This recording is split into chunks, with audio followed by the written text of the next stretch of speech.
Welcome to Slash Detroit for Tuesday, September 17th, 2013. Today's episode is brought to you by Charles Pugh's abs. From this is video that I took in July of 2011 when I was at Harvard University, to this. Take a look at those abs. So I have a six-pack. Some people would tell you I have an 8-pack. Detroit lost 55 pounds of Charles Pugh to diet and exercise, and now it appears we have lost the other 160 or so pounds as well. The former president of our city council has finally resigned 3 months after going incognito amid allegations that he had an inappropriate relationship with a teenaged mentee at the Frederick Douglass Academy. Kevin Orr had stripped him of his pay for not showing up to work, and the city council elected Santil Jenkins to replace him as the body's leader, but he was still a councilman. It appears he has taken a job far away from Detroit, and hopefully far away from trouble.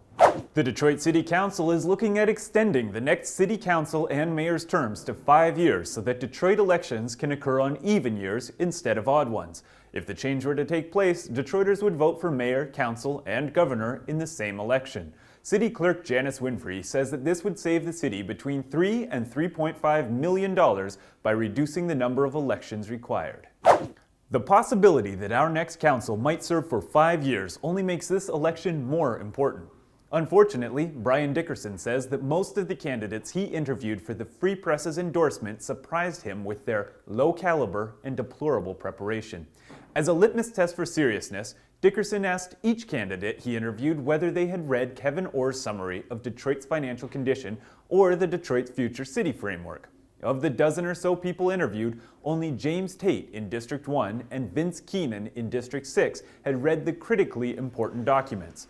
Between Charles Pugh's abandonment of post and Monica Conyers' tendency to shake down businesses in exchange for votes, our standards have been lowered to the point that integrity and loyalty to the city seem like the solution to all of our problems.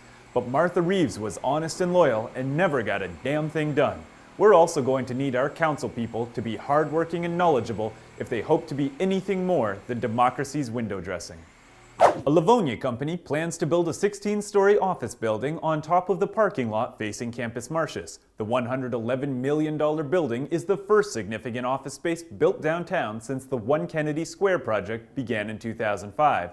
The new project received $27 million in brownfield tax incentives and is expected to include first-floor retail and parking.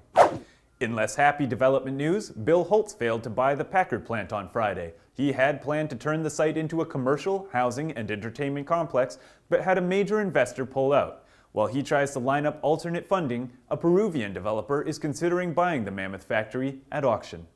Eastern Market businesses, including Detroit Wholesale Produce and Fatani Meats, were raided by federal investigators for bridge card fraud this morning. According to Channel 7 News, approximately 10 businesses are being raided, with the Michigan State Police, the USDA, Homeland Security, and the Detroit Police Department taking part. In sports, the Tigers beat the Mariners 4-2 behind Porcello's 10 strikeouts. To clinch a spot in the playoffs, the Tigers only need the combination of their wins and the Cleveland Indians' losses to total 7.